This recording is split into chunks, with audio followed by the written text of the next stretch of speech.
हर हर महादेव, घर घर महादेव। महेश्वर श्री गुरु जी के चरणों में प्रणाम करती हूँ। मैया भवानी जी के चरणों में प्रणाम करती हूँ। गणेश भगवान, कार्तिकेय भगवान के चरणों में प्रणाम करती हूँ। रिद्धि सिद्धि माता के चरणों में प्रणाम करती हूँ। शुभ लाभ के चरणों में प्रणाम करती हूँ। समस्त देवी देवता के चरणों में प्रणाम करती हूँ। मेरा प्रणाम स्वीकार कीजिए भाई बहन, स्वीकार कीजिए। यूट्यूब से देखा सभी गुरु भाई बहन के चरणों में प्रणाम करती हूँ। मेरा प्रणाम स्वीकार कीजिए भाई बहन, स्वीकार कीजिए। देखिए गुरु भाई बहन, एक बहुत ही सुंदर भजन सुनाने जा रही हूँ अपने शिव गुरु का। आइए इस भजन को सुनिए, अपने शिव गुरु से दया लीजिए। आइए गुरु भाई बहन, इस भजन को सुनिए। देवघर से अइले बरियतिया हो, गौरा मत खोलिया केवड़िया। देवघर से अइले बरियतिया हो, गौरा मत खोलिया केवड़िया। मत खोलिया केवड़िया गौरा, मत खोलिया केवड़िया। मत खोलिया केवड़िया गौरा, मत खोलिया केवड़िया। देवघर से अइले बरियतिया हो, गौरा मत खोलिया केवड़िया। देवघर से अइले बरियतिया हो, गौरा मत खोलिया केवड़िया। सब कर दुल्हवा पैरे पियरी से पियरी, सब कर दुल्हवा पैरे हियरी से पियरी। भोला पैरे मीरे गा के छलवा हो, गौरा मत खोलिया केवड़िया। भोला पैरे मीरे गा के छलवा हो, गौरा मत खोलिया केवड़िया। देवघर से अइले बरियतिया हो, गौरा मत खोलिया केवड़िया। देवघर से अइले बरियतिया हो, गौरा मत खोलिया केवड़िया। सब कर दुल्हवा खालन पूड़िया मिठैया। सब कर दुल्हवा खालन पूड़िया मिठैया। भोला खालन भंगिया का गोलावा हो, गौरा मत खोलिया केवड़िया। भोला खालन भांगिया का गोलावा हो, गौरा मत खोलिया केवड़िया। देवघर से अइलन बरियतिया हो, गौरा मत खोलिया केवड़िया। देवघर से अइलन बरियतिया हो, गौरा मत खोलिया केवड़िया। सब कर दुल्हवा चढ़े हाथी और घोड़ा। सब कर दुल्हवाया घोड़ाया गाड़ी। भोला अइलन बसाहा बैलवा हो, गौरा मत खोलिया केवड़िया। भोला अइलन बसाहा बैलवा हो, गौरा मत खोलिया केवड़िया। भोला अइलन बसाहा बैलवा हो, गौरा मत खोलिया केवड़िया। देवघर से अइलन बरियतिया हो, गौरा मत खोलिया केवड़िया। देवघर से अइलन बरियतिया हो, गौरा मत खोलिया केवड़िया। मत खोलिया केवड़िया गौरा, मत खोलिया केवड़िया। मत खोलिया केवड़िया गौरा, मत खोलिया केवड़िया। देवघर से अइलन बरियतिया हो, गौरा मत खोलिया केवड़िया। देवघर से अइले बरियतिया हो, गौरा मत खोलिया केवड़िया। सब कर भुलावा बाजे बजना वजना। सब कर दुल्हवाला अजना बजना। भोला डमरू बजावाला हो, गौरा मत खोलिया केवड़िया। भोला बटन डमरू बजनिया हो, गौरा मत खोलिया केवड़िया। देवघर से अइलन बरियतिया हो, गौरा मत खोलिया केवड़िया। सब कर दुल्हवा आवे आरती बराती। सब कर बराती आरती बराती। भोला लैलन भूतवा परेतवा हो, गौरा मत खोलिया केवड़िया। भोला लामे भूतवा परेतवा हो, गौरा मत खोलिया केवड़िया। देवघर से अइलन बरियतिया हो, गौरा मत खोलिया केवड़िया। देवघर से अइलन बरियतिया हो, गौरा मत खोलिया केवड़िया। मत खोलिया केवड़िया गौरा, मत खोलिया केवड़िया। केवड़िया, मत खोलिया केवड़िया गौरा मत खोलिया केवड़िया। देव घर से अइलन बरियतिया ओ गौरा मत खोलिया केवड़िया। नमः शिवाय। गुरु भाई बहन, ये भजन पसंद आया हो तो मेरे वीडियो को लाइक कर, शेयर कर, सब्सक्राइब करना ना भूलें। शिव चर्चा महोत्सव को सब्सक्राइब जरूर करें। गुरु भाई बहन, महेश्वर शिव गुरु बहुत दयालु हैं, पल पल में दया बरसाते हैं। भजन सुनाने से भी दया बरसाते हैं, सुनने से भी दया बरसाते हैं। शिव गुरु का भजन सुनिए, अपने शिव गुरु से दया लीजिए। नमः शिवाय। हर हर महादेव, घर घर महादेव। महेश्वर शिव गुरु जी के चरणों में प्रणाम करती हूँ। मैया भवानी जी के चरणों में प्रणाम करती हूँ। गणेश भगवान कार्तिकेय भगवान के चरणों में प्रणाम करती हूँ। रिद्धि सिद्धि माता शुभ लाभ के चरणों में प्रणाम करती हूँ। समस्त देवी देवता के चरणों में प्रणाम करती हूँ। यूट्यूब से देखा सभी गुरु भाई बहन के चरणों में प्रणाम करती हूँ। मेरा प्रणाम स्वीकार कीजिए भाई बहन, स्वीकार कीजिए। देखिए भाई बहन, हमारे भोला जी, हमारे शिव गुरु अड़भंगी तो ये हैं, लेकिन बहुत महान है, पल पल में दया बरसाते हैं। तो आइए इस भजन को सुनिए और पूरा भजन सुनिए, अपने शिव गुरु से दया लीजिए। झूमत आवेले हो झूमत आवेले, झूमत आवेले हो झूमत आवेले। भोला बसहा पे डमरू बजावत आवेले, भोला बसहा पे डमरू बजावत आवेले। झूमत आवेले हो झूमावत आवेलन, झूमत आवेलन हो झूमावत आवेलन। भोला बसहा पर डमरू बजावत आवेलन, भोला बसहा पर डमरू बजावत आवेलन। झूमत आवेलन हो झूमावत आवेलन, भोला बसहा पर डमरू बजावत आवेलन। अरे बसहा के देख के जुटल नर नारी हो, बाबा के देख के जुटल नर नारी हो। भोला के देख के जुटल नर नारी हो। अरे रूपवा के देख के सब बंद करे केवाड़ी हो, रूपवा के देख सब बंद करे केवाड़ी हो। बसहा के देख के जुटल नर नारी हो, बसहा के देख के जुटल नर नारी हो। बाबा के देख के डरल भागे बंद करे केवाड़ी हो, बाबा के डर से बंद कर ले केवाड़ी हो। अरे भूतवा परे तक बारात आइल बा, भूतवा परे तक बारात आइल बा। बाबा बसहा पर डमरू बजावत आवेलन, बाबा बसहा पर डमरू बजावत आवेलन। अरे झूमत आवेले हो झूमावत आवेले, झूमत आवेले हो झूमावत आवेले।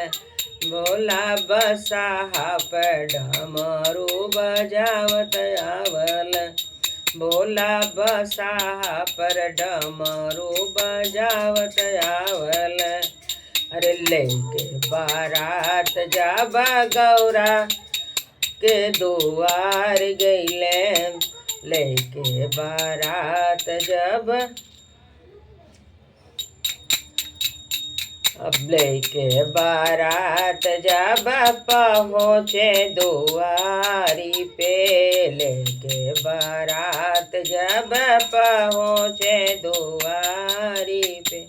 अरे झूमत आवेले हो झूमावत आवेले, झूमते आवले हो झूमावत आवले भोला बसाहा पर डमरू बजावत आवले भोला बसाहा पर डमरू बजावत आवले अरे चुरैन आवले हो डाइन आवले अरे भूत आवले हो परेत आवले भोला बसाहा पर डमरू बजावत आवले भोला बसाहा पर डमरू बजावत आवले परीक्षा नया वाली अरे सासु कवन देई परीक्षा नया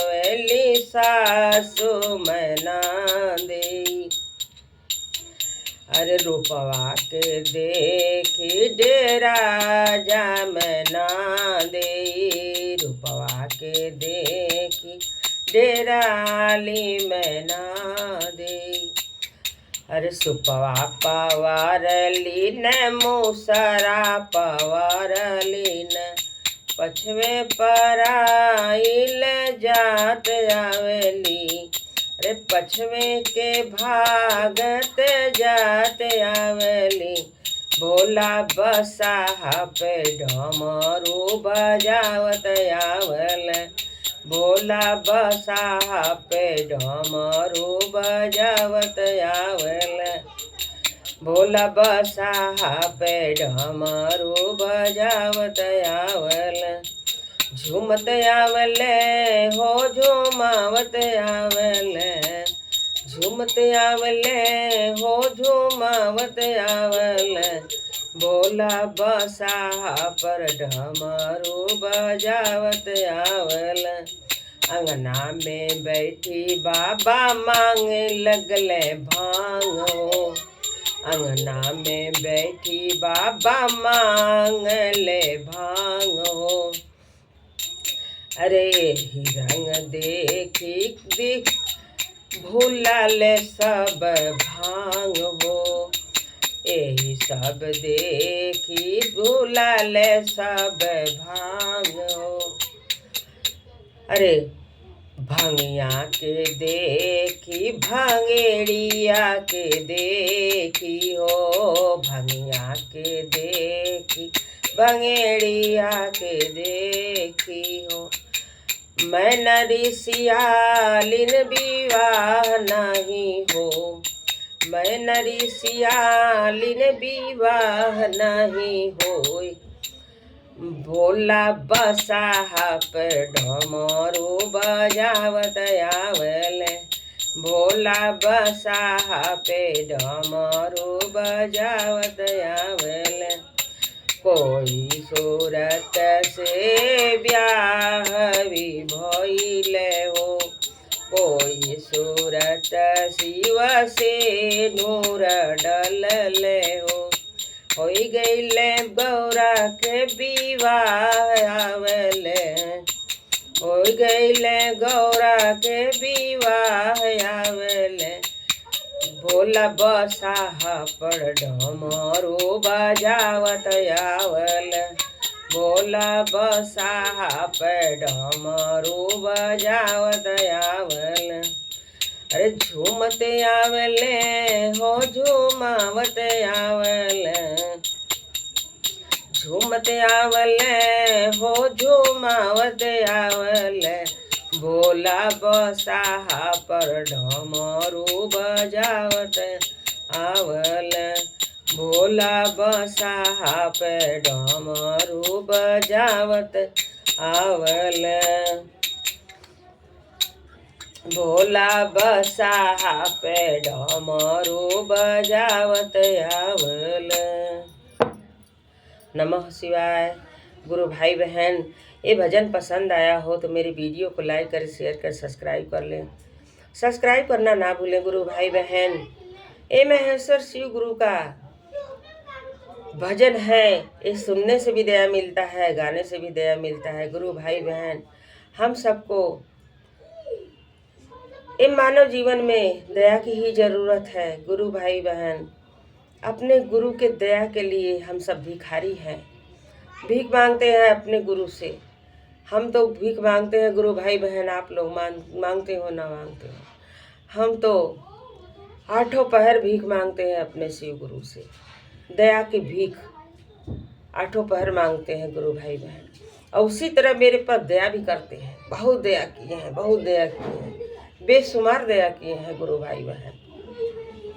बहुत दया की हैं मेरे गुरु, बहुत दयालु हैं, पल पल में दया बरसाते हैं।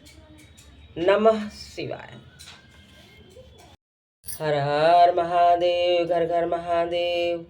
महेश्वर शिव गुरु जी के चरणों में प्रणाम करती हूँ। मैया भवानी जी के चरणों में प्रणाम करती हूँ। गणेश भगवान, कार्तिकेय भगवान के चरणों में प्रणाम करती हूँ। रिद्धि सिद्धि माता के चरणों में प्रणाम करती हूँ। शुभ लाभ के चरणों में प्रणाम करती हूँ। समस्त देवी देवता के चरणों में प्रणाम करती हूँ। यूट्यूब से देखा सभी गुरु भाई बहन के चरणों में प्रणाम करती हूँ। मेरा प्रणाम स्वीकार कीजिए भाई बहन, स्वीकार कीजिए। देखिए गुरु भाई बहन, एक बहुत ही सुंदर भजन सुनाने जा रही हूँ। इस भजन को सुनिए और समझिए।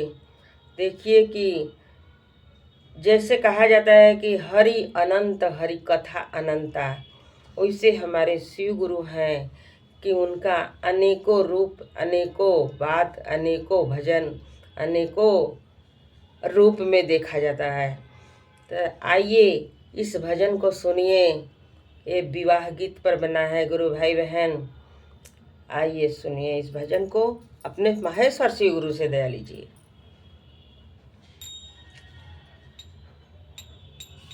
शिव जी के बगिया में घन फूलवरिया हो।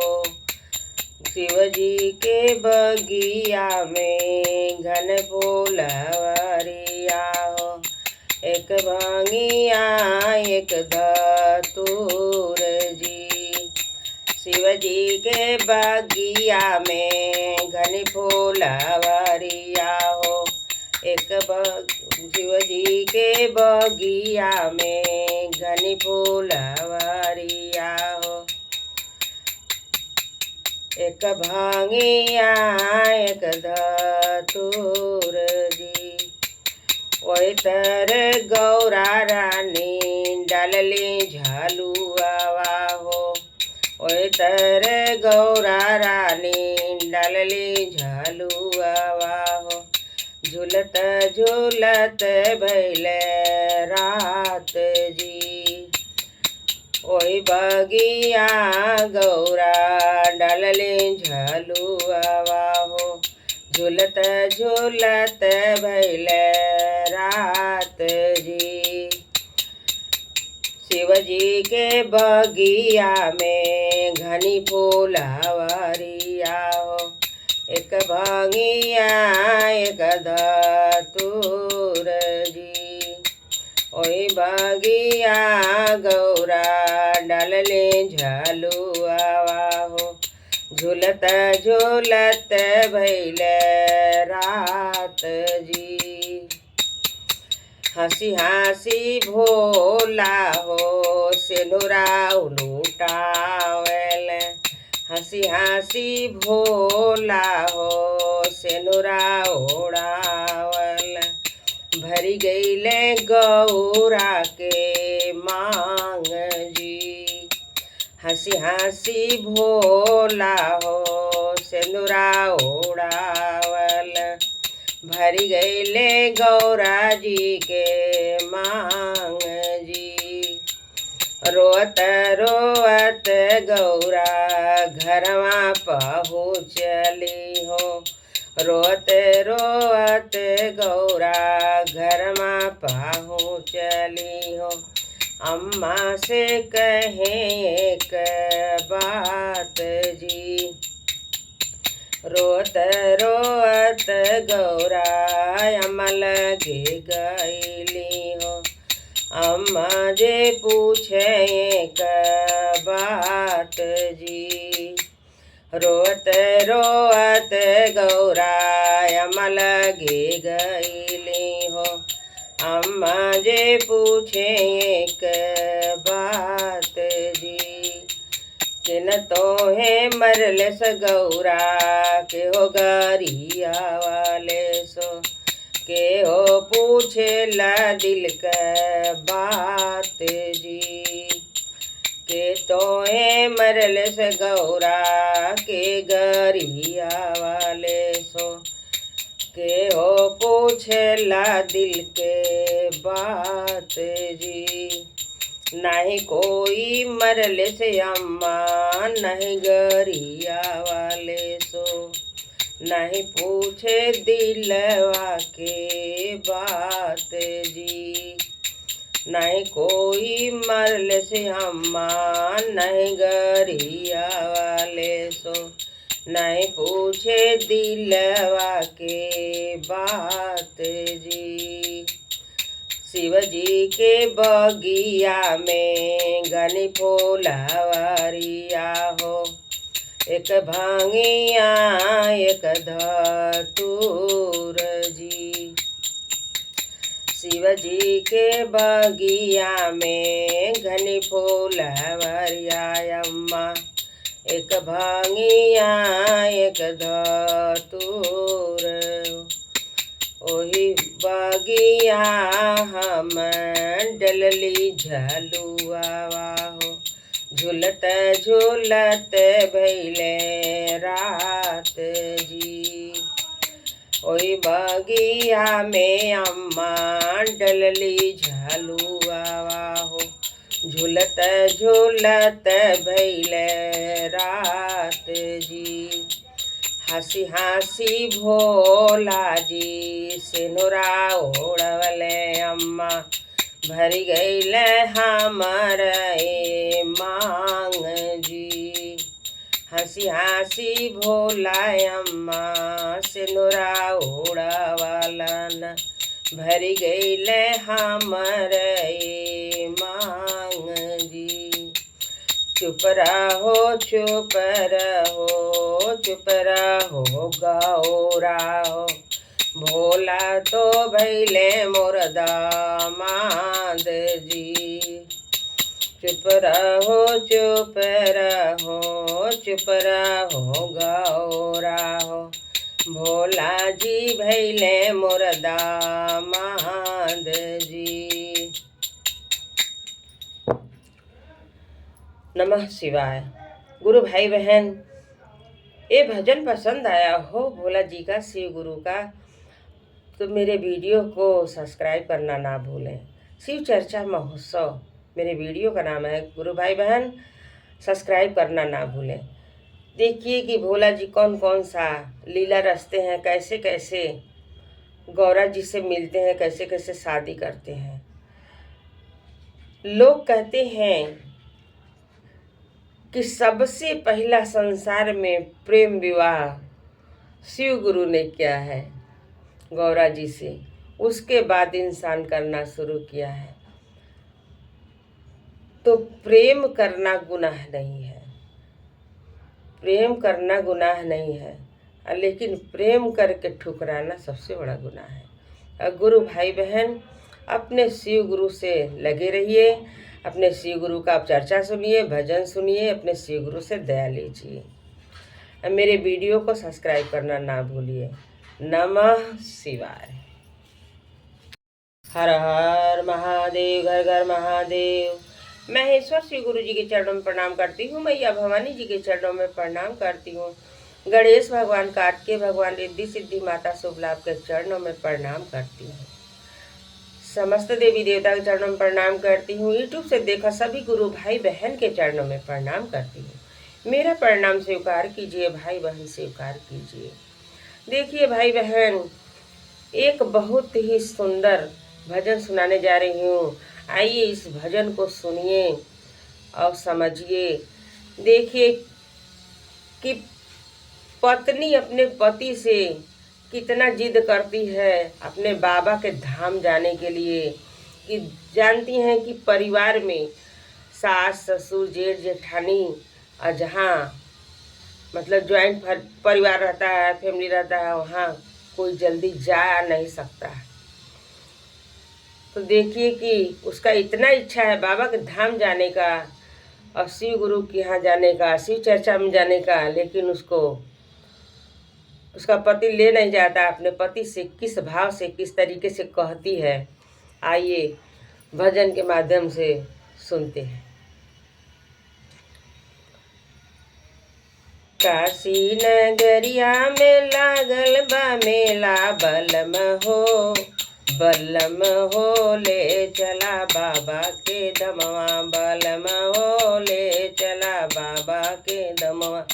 काशी नगरिया में लागल बा मेला, काशी नगरिया में लागल बा मेला, बलम हो ले चला बाबा के धमवा, बलम हो ले चला बाबा के धमवा।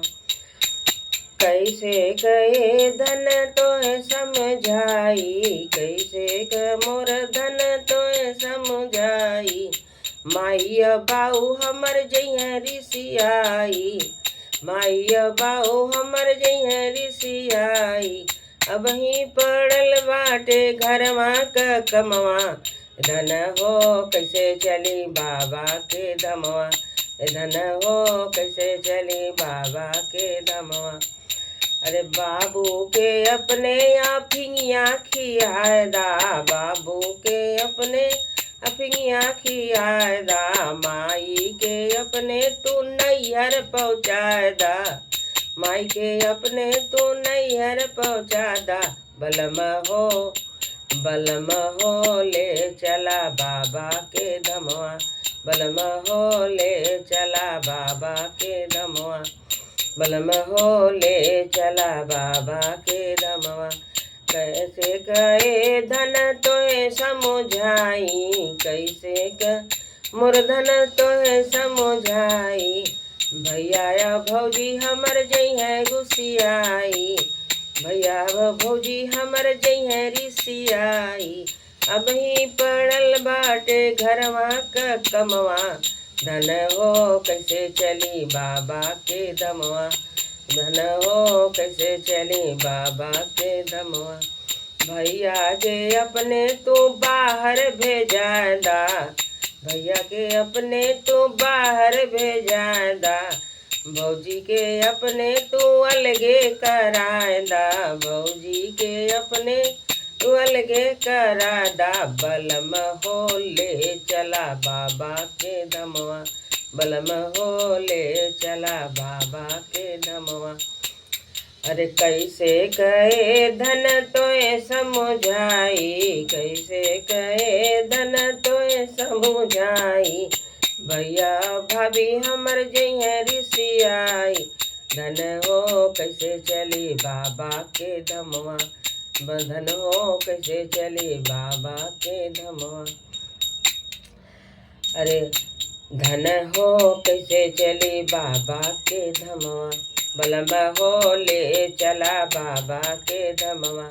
तू तई हऊ धन नाने कर गड़ी, तू तऊ धन नाने कर गड़ी, चलाया बाना तो आपन गठरी, चलाया बानला तो आपन गठरी। धन हो चला चली बाबा के धमवा, धन हो चला चली बाबा के धमवा। काशी नगरिया में लागल बा मेला, काशी नगरिया में लागल बा मेला, बलम हो ले चला बाबा के धमवा, बलम हो ले चला बाबा के धमवा। कैसे कहे धन तोय समझाई, कैसे कहे धन तोय समझाई। अरे माइया बाबू हमर गइल ऋषियाई, माइया बाबू हमर गइल ऋषियाई। हे धन चला चली बाबा के धमवा, हे धन चला चली बाबा के धमवा। नमः शिवाय। गुरु भाई बहन, ये भजन पसंद आया हो तो मेरी वीडियो को लाइक करें, शेयर करें, सब्सक्राइब करना ना भूलें। शिव चर्चा महोत्सव मेरे वीडियो का नाम है, मेरे वीडियो को सब्सक्राइब करना ना भूलें गुरु भाई बहन। ये महेश्वर शिव गुरु का भजन है, ये सुनने से भी दया मिलता है, गाने से भी दया मिलता है, और जो सुनाता है उसको भी दया मिलता है, जो सुनता है उसको भी दया मिलता है गुरु भाई बहन। तो ये तो हम करके करके देखे हैं गुरु भाई बहन। आप भी इसको सुन के देखिए, गुरु का दया कितना बरसता है। गुरु बहुत दयालु हैं, बहुत दया करते हैं, पल पल में दया बरसाते हैं गुरु भाई बहन। नमः शिवाय। हर हर महादेव, घर घर महादेव। महेश्वर शिव गुरु जी के चरणों में प्रणाम करती हूँ। मैया भवानी जी के चरणों में प्रणाम करती हूँ। समस्त देवी देवता के चरणों में प्रणाम करती हूँ। गणेश भगवान, कार्तिकेय भगवान, रिद्धि सिद्धि माता, शुभ लाभ के चरणों में प्रणाम करती हूँ। यूट्यूब से देखा सभी गुरु भाई बहन के चरणों में प्रणाम करती हूँ। मेरा प्रणाम स्वीकार कीजिए भाई बहन, स्वीकार कीजिए। देखिए गुरु भाई बहन, एक बहुत ही सुंदर भजन सुनाने जा रही हूँ। इस भजन को सुनिए, अपने शिव गुरु महादेव से दया लीजिए।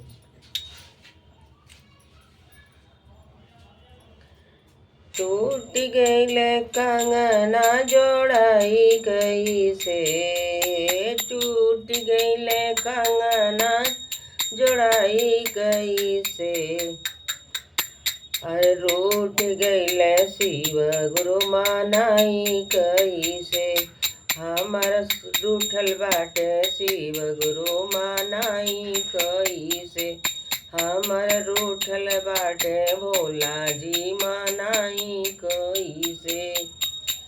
टूट गईले कंगना जोड़ाई कैसे, हे जी टूट गईले कंगना जोड़ाई कैसे, हमर रूठल बाटे भोला जी मानाई कैसे, हमर रूठल बाटे भोला जी मानाई कैसे।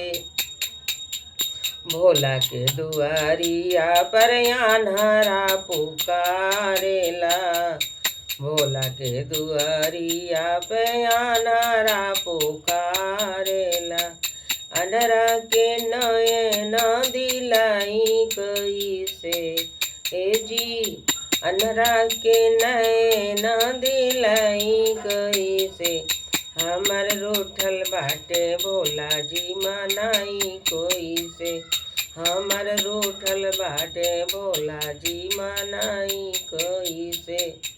टूट गईले कंगना जोड़ाई कैसे, हमर रूठल बाटे भोला जी मानाई कैसे।